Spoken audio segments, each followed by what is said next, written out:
let me offer you a brief glimpse into what's ahead, a small teaser to draw you in. I genuinely never imagined that a tranquil afternoon, spent amidst the accumulated possessions of my lower-level storage room, would evolve into one of the most significant exchanges of my entire life. My husband's grandnephew appeared without prior notice, and the insights he shared not only reshaped my perception of him, but also profoundly altered my understanding of myself. This is a narrative about empathy, forging connections, and those surprising instances that unveil the quiet resilience residing within each of us. Before we delve deeper, I'd love to know in the comments below, which part of the world are you tuning in from today? And if narratives like this resonate with you, please consider giving this video a thumbs up and subscribing to the channel. Your support truly helps these stories find their way to more listeners. Now, let's begin. I was immersed in the cellar, sifting through ancient containers that had accompanied me through countless moves. My spouse had been gently prompting me for months to bring order to the area, and I had finally capitulated. The air carried a cool dampness, tinged with that subtle fragrance of preserved memories, aged paper, a hint of fine dust, and a comforting warmth emanating from the small light I'd plugged in. I recall a peculiar sense of calm in that stillness, surrounded by objects that whispered tales of different chapters of my existence. I certainly wasn't expecting anyone to be home that early, much less to discern footsteps on the main floor above. Initially, I presumed it was my husband, returning for some forgotten item, but the steps were softer, a touch hesitant. Then, a hesitant yet courteous voice drifted down. "Aunt Elisa, are you about down there?" It was Arthur, my husband's nephew, around 28 years old. He was unfailingly polite, always prioritizing others' needs before his own. He'd always maintained a certain reserve during family gatherings, but he was inherently kind, respectful, and quick to offer a pleasant smile when addressed. I hadn't seen him in weeks. I called back, inviting him to descend if he didn't mind the current disarray. He materialized at the foot of the stairs, hands tucked into the pockets of his jacket, his gaze sweeping over the cluttered space with a gentle curiosity. "My apologies for showing up unannounced," he murmured. "I attempted to reach you by phone, but perhaps it was out of range." And of course, it was. My device was charging in the kitchen, completely out of earshot. I assured him it was no bother, and inquired about the purpose of his visit. He offered a slight, weary smile that conveyed the heavy burden he seemed to be carrying. He assisted me in relocating a few boxes, dusting off their surfaces, and setting aside anything that appeared significant. After several minutes, he settled onto an old wooden seat, elbows resting on his knees, his head slightly bowed. There was something distinct about his posture, not casual, not relaxed, but as if he'd been shouldering a heavy emotional weight for an extensive period. "I didn't really come because of the containers," he finally admitted. "I simply didn't know who else to confide in." That statement hung in the air, weighty and profound. I gently placed the stack of books I was holding onto the floor, and took a seat on the bottom step opposite him, offering him space, yet signaling my presence. He spoke slowly at first, cautiously, selecting each word as if reluctant to impose. He recounted the reduction of his work hours, the sensation of struggling to meet every expectation placed upon him. He explained his desire not to distress his mother, nor to disappoint his uncle, my husband. He felt trapped between the urge to advance and a pervasive exhaustion that paralyzed him from taking the next step. Listening to him, something stirred within me, perhaps a flicker of recognition. I recalled being his age, adrift in my own way, uncertain of whom to trust with my deepest anxieties. I told him that such moments are a universal experience, even for those who project an image of perfect composure, and I gently reminded him that he wasn't obligated to bear every burden in solitude. The storage room, with its subdued lamplight and dusty shelves, somehow facilitated his openness. The space felt like a sanctuary, a small world detached from the demands awaiting outside. As he continued speaking, his shoulders gradually relaxed, and his voice gained a steady cadence. What struck me most was the depth of his commitment to responsibility, to doing what was right, even amidst his overwhelming feelings. He wasn't seeking immediate solutions. He was simply asking for someone to genuinely listen. We remained there longer than I realized, the afternoon light slowly fading as it filtered through the narrow apertures of the basement window. I felt a quiet sense of purpose I hadn't encountered in a considerable time, a reminder that I could still be helpful, still be a source of clarity for another individual. When he finally rose, thanking me with that earnest sincerity he always possessed. I observed a newfound tranquility in his expression, not entirely mended, but perceptibly lighter, and I understood then that this unexpected encounter in the cellar had touched me as profoundly as it had benefited him. As he ascended the steps, he paused and remarked, "I'm genuinely relieved you were here." And for reasons I couldn't articulate fully, I was relieved, too. After Arthur departed the cellar that afternoon, I lingered on the wooden step a little longer than intended. The quiet returned, but it wasn't the same quiet. There was something still present in the air, something contemplative and warm, like a faint glow illuminating a forgotten corner of the house. I hadn't expected his visit to resonate with me so deeply. I eventually made my way upstairs, brewed myself a comforting cup of herbal tea, and attempted to resume the rhythm of my day. Yet, every so often, I found myself picturing him perched on that seat, hands clasped as if safeguarding his worries within a tight, invisible hold. I recalled the subtle shift in his demeanor when he finally began to articulate his thoughts freely. There was an undeniable humanity in those moments, a poignant reminder that even the most resilient or reserved individuals occasionally require a haven to unburden themselves. Later that evening, after my husband returned home and we had finished our meal, my thoughts once again drifted back to Arthur. My husband mentioned, almost in passing, that Arthur hadn't seemed quite himself lately. He spoke with concern, but without the acute urgency that had marked Arthur's own voice. I listened, nodding, but chose to keep the details of our cellar conversation private. It felt like something intimately belonging to Arthur, and I felt it wasn't my place to share without his consent. Still, I reassured my husband that Arthur simply needed a bit of encouragement and would undoubtedly regain his composure. The next morning, I wasn't anticipating a message, but one appeared on my phone just as I was savoring my first cup of coffee. It was brief and simple. "Thank you for yesterday. Would it be all right if I visited again sometime?" I gazed at the message for a moment, touched by the careful phrasing. I replied that he was welcome any time, but only if it genuinely felt comfortable for him. He responded almost instantly, "It does." 2 days later, he reappeared, this time knocking softly, as if cautious not to disturb the stillness of the home. He offered a tired smile, but there was a quiet steadfastness in his eyes. I invited him in, and rather than descending to the cellar, we settled at the kitchen table. The morning light streamed through the windows, casting gentle stripes across the wooden surface between us. He had brought a small tin of specialty tea, remarking that he'd noticed my preference for it recently. It was such a thoughtful gesture that it momentarily caught me off guard. People often underestimate the profound impact a simple act of consideration can have on someone, especially at my age, when life has often settled into its familiar routines. Small kindnesses can sometimes feel like precious, rare treasures. We conversed for a considerable while about his professional life, my personal pursuits, and the way people sometimes journey through life's chapters without fully noticing how much they've transformed. He shared anecdotes from his formative years, including details I had never known,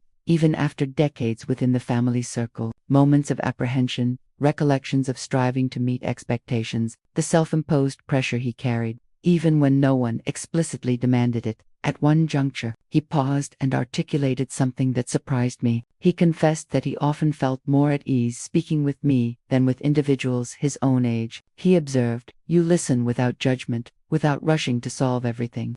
Hearing that made me feel truly acknowledged in a way I hadn't felt for a long time. It served as a potent reminder of how deeply people yearn for simple understanding. We transitioned into the main sitting room where the light was softer, diffused by the window coverings. I could sense his mood shifting again, not with the previous heaviness, but with a quiet contemplation. He then inquired about my own life, my aspirations when I was younger, the dreams I had nurtured before the obligations of life began to accumulate around me. No one had posed such a question to me in years, and for a fleeting moment, I found myself at a loss for words. I told him that, at his age, I believed I knew precisely who I was destined to become. I envisioned life unfolding in a perfectly straight trajectory. But the reality, I explained, was that life bends and curves in ways I never anticipated. And sometimes I had simply followed those turns without much deliberation about their ultimate destination. I expressed this not with regret, but with a profound sense of honesty. He listened intently, as though every word held immense significance. A calm silence followed, the kind that asks for nothing, just two individuals sitting with their thoughts. understanding each other without the need for forced conversation. Something about that quiet felt truly precious. As he prepared to depart, he paused in the doorway and stated, "You make things feel less burdensome." I didn't realize how much I needed that. His voice wasn't overtly emotional, simply genuine. That sincerity resonated with me long after he drove away. Later that evening, I found myself occupying the very chair where he had sat earlier, contemplating how unexpected connections can emerge from nowhere, how someone younger, someone navigating worries and uncertainty, could inadvertently help me rediscover a dormant aspect of myself, not a yearning or a regret, but a deeper sense of purpose that I had quietly allowed to diminish over time. I couldn't foresee where this new path was leading, but I instinctively knew it was fostering a transformation in both of us. And despite the inherent uncertainty, it felt profoundly meaningful, grounded in mutual respect, trust, and the kind of understanding people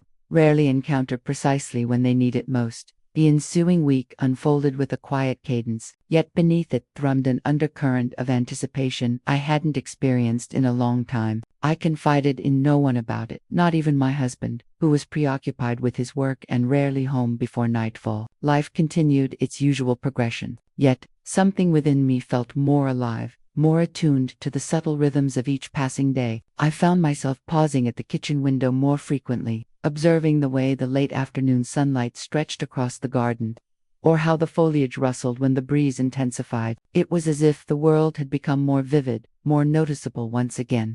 On Thursday afternoon, while I was folding linens in the sitting room, my phone vibrated. It was another message from Arthur. He inquired if I was available for a brief visit. There was a politeness in his tone, but also an underlying hopefulness, as if he wished not to intrude, yet genuinely desired to speak. I told him he was welcome to stop by. He arrived not long after, carrying a small paper bag. When he stepped inside, I could discern his attempt at cheerfulness, but something in his eyes betrayed that he was grappling with something weightier than before. He placed the bag on the table and explained that he had brought a few confections from a patisserie he'd passed on his way. It was a simple gesture, yet profound in its own understated manner. We sat down, and for a while, we discussed mundane topics: his work, the weather, a television series he'd been watching, but a certain restlessness emanated from him, a tension evident in the way he gently tapped his thumb against the rim of his cup. I waited, allowing him time. Eventually, he exhaled softly and leaned back in his chair. "I didn't want to burden you," he began, "but I've been contemplating a lot,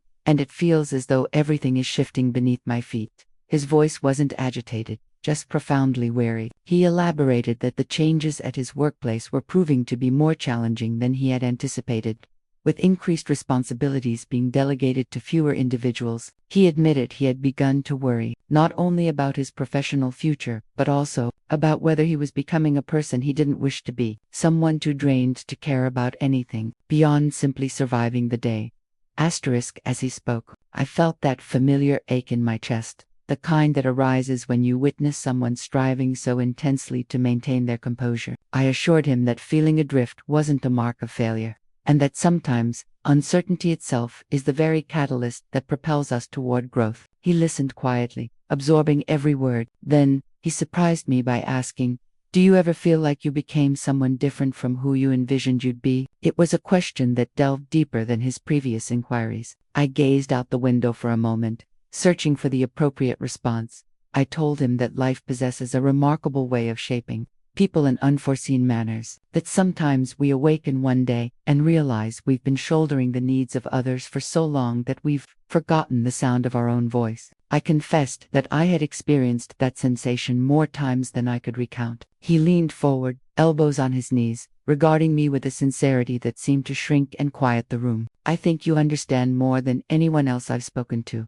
he stated. There was no urgency in his tone, no plea for rescue, merely a quiet recognition, and that recognition stirred something profound within me, something I hadn't yet fully articulated.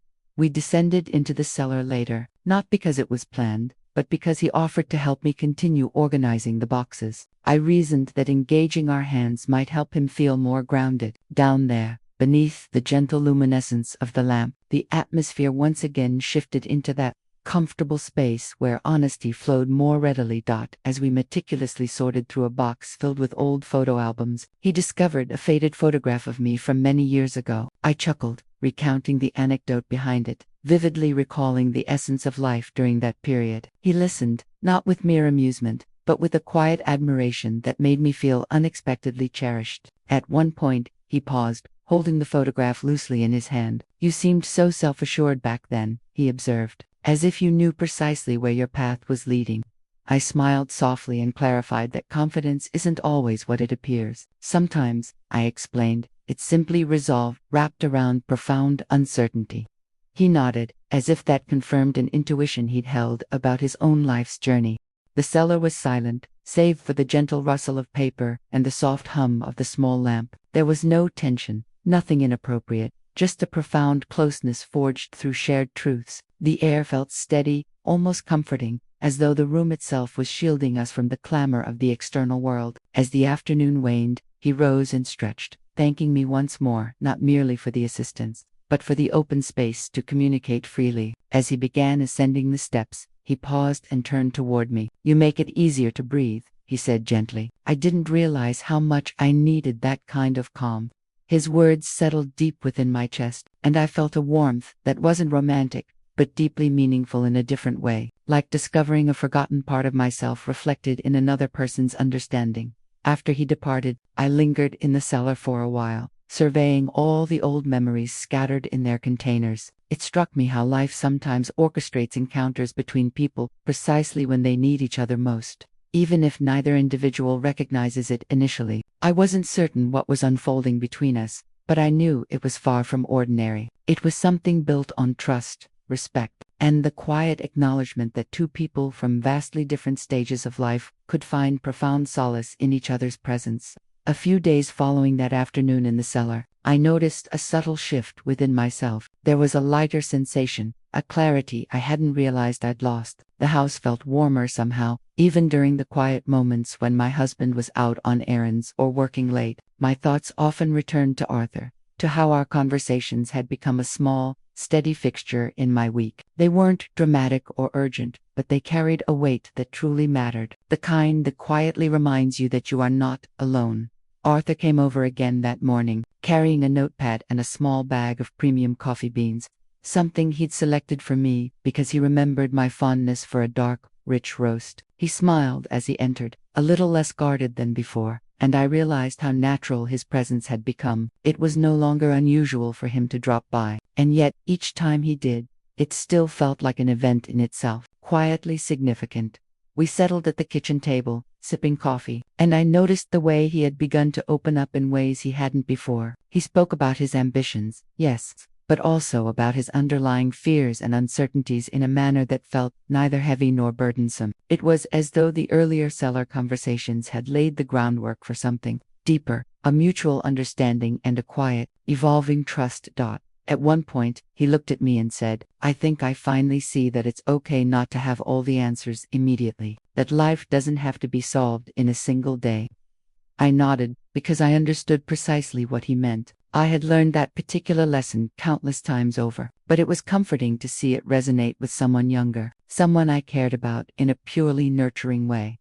After coffee, we decided to continue organizing the cellar. This time, it felt less like a chore and more like a shared endeavor. We chuckled over old trinkets, reminisced about family gatherings, and found ourselves pausing at photographs and letters that stirred old memories. In those moments, I realized the cellar had transformed into more than just a storage room. It was a place where stories and lives intersected, a sacred space for honesty, reflection, and genuine connection.